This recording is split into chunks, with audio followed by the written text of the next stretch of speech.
Day 11 was a bit of a bust and actually ended up being a somewhat potentially dangerous situation. Good morning, everybody. This is Richard coming to you from the Terraform Homestead. For those of you who are new to our channel, we are an off-grid, non-profit homestead in the Sonoran Desert teaching natural building, sustainable living, basically just living a simpler, healthier life. This week we have another episode 4 of our Hyperadobe series coming out for you. We get our walls higher, which is really exciting. This Hyperadobe process is so great to work with just because it goes so quick. We're able to get layer after layer after layer. Be sure to stick around to the end of the video to see what we are up to and all the crazy experimental stuff that we're putting into this build. If you guys are enjoying this video, be sure to subscribe, be sure to hit that like button. Put a comment down below. What are you curious about? What is interesting to you about Hyperadobe building? I'm happy to give all that information. Just leave a comment below. Thank you guys for watching. Let's get into this build. Every life accounted for. Grow your garden, find your tribe. Let your heart's burning side move your body towards the light. Good morning, everybody. We're out here. It is day number 9. To give you guys a little quick recap on day number 8, we got the last 2 courses done. Those are courses 9 and 10. Got our electrical boxes in. Starting to get that stuff together. It's always really cool to get to the electrical boxes in because it just starts to feel like a real house at that point to me. We did get our stair number 3 in. We started our bottles going up the stairs. Basically, this is going to kind of fan up and out to be a cool little aesthetic piece. I love this bottle. Need to find more like that. It'll look really cool on the inside at sunset, all lit up, and then at night when people are in there, the light will be coming out and look really cool too. So we don't have anything weird to do, so no electrical boxes or anything that came yesterday. It's just straight bags today. Throwing some bottles together, getting a lot of dirt sifted, getting a lot of dirt up on these walls.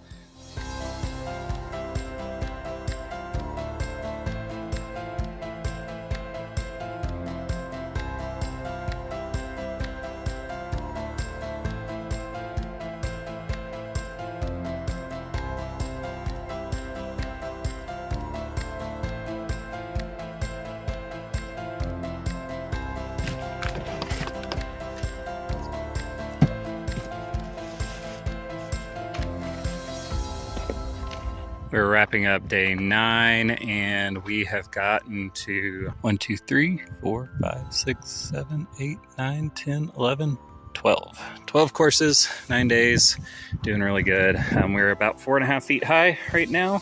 We're starting to get a little wonky, but we're gonna start fixing that in the next round. One thing I'm finding is with these bottles, it's a little bit difficult to tamp with these heavy bottle walls. What we're finding is this wall kind of shoots up, whereas this gets tamped down really nicely.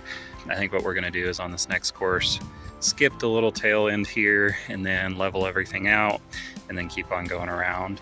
And the other big thing we got done today is starting to get these stairs reinforced. So we've got our 4th stair in, and these are just temporary reinforcements.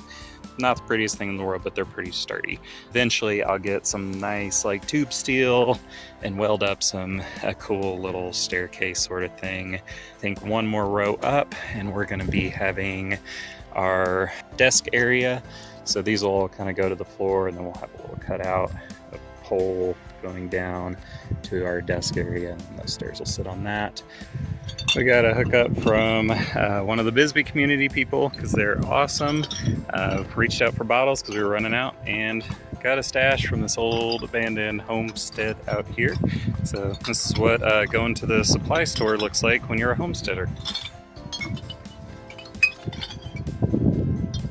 Good morning everybody. Today we're working on going to Tucson. Probably getting some more supplies. Mostly my computer is all kinds of messed up, so getting a new battery for that. This truck is an 86. It has got so many problems, but you know, it's a good farm truck. And one of the funny things is the air conditioning doesn't work on it. because basically it just pulls too much power from the truck and you can't hardly drive the thing if you've got the AC on. The other thing is it doesn't have heat.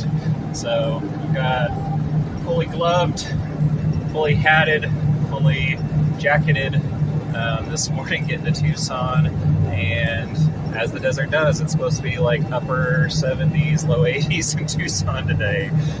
So love the desert, love the desert. One thing that I like to mention when you're doing a budget build like this is on a Hyperadobe home or a tiny house or what we will be doing our full build, it's important to find stuff or buy stuff, I should say, when you find it. We're still a really, really long ways out from putting in a door. We're still a really long ways from putting in a ceiling fan, but these were just screaming deals on stuff. Very, very cheap, good, perfect for what we need. So I'll buy it and I'll store it for a couple months until we need it. The nice thing is I'm not having to do what I'm doing now with the windows and most likely go pay retail prices for them, because we're at a point where I gotta get windows in. I can't keep doing walls until I get my windows and know what size I'm actually putting in. So I'm out here at our scrapyard looking for doors and windows. I don't love buying stuff new. If I can absolutely avoid it, I will. So love this place, Gerson's Building Materials in Tucson. Get a lot of stuff. Looks like I found a door and a security door, so really excited about that. Found a cool little ceiling fan thing. It's got the nice short blades, so it'll fit well in the space. And as you can see back there, we found a couple 3-inch PVC pipes. They were $4 a pop, so really, really cheap there. Those will be good for our bottle bricks. At Gerson's, we found a couple doors, really sturdy and nice. And then below that, you may be able to see our security door, screen door, keep the bugs out, stuff like that. We are prepping our window frames and getting a lot more bottle work done, getting a lot of cleats done. So it's a lot of prep work today. I went to Tucson yesterday and got some more railroad ties. We got about 16 more. I think this should get us pretty close to what we need for the finished project. Working on these guys, and they're kicking up a lot of dust, and God knows what these things have been treated with. So went out and got the full welding respirator. Figure if it can protect you against poisonous welding fumes, that it will do pretty good against these guys. So far so good.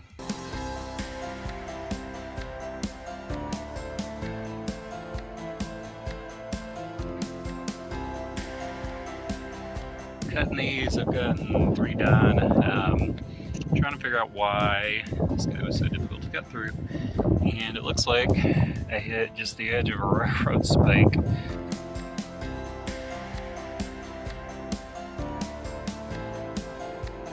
Hello everybody, it is day 12 of our Hyperadobe tiny house build. Wanted to start with day 11. Day 11 was a bit of a bust and actually ended up being a somewhat potentially dangerous situation based on some bad information that I was given, and honestly basically didn't research enough. Set up a situation that could have been really bad. Fortunately, nobody got hurt, nothing like that, no long-term repercussions, but I just wanted to go back and say this because it would have been really easy to just cut this whole section out of this video, out of this documentation, but I don't think that's helpful for y'all. Basically what happened was we were using railroad ties for our window frames, doors, stuff like that. It is something I've seen people use, other YouTubers on similar builds, so I didn't think twice about it and I started using those railroad ties. The issue was, after researching a little bit more, those railroad ties are extremely full of chemicals and stuff like that. They keep them preserved while they're on the ground for years and years and years.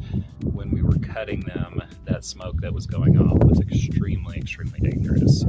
I was very fortunate. After the first cut, I was like, hey, this isn't good. So I got a respirator and all that, so nothing major happened bad, but it did make me realize we need to slow down and we need to do some more research and just make sure this build is as safe as possible.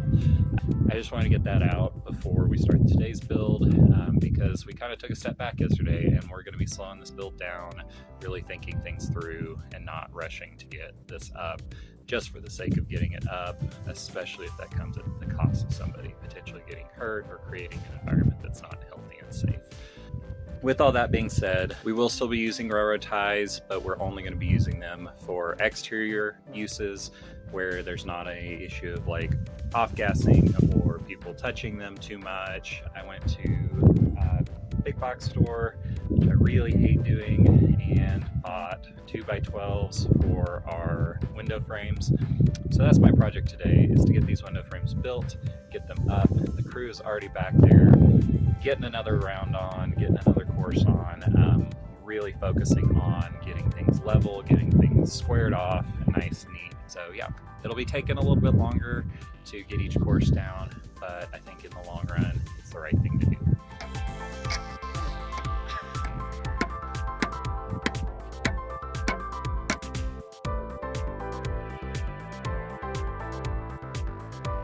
Thank you guys so much for watching.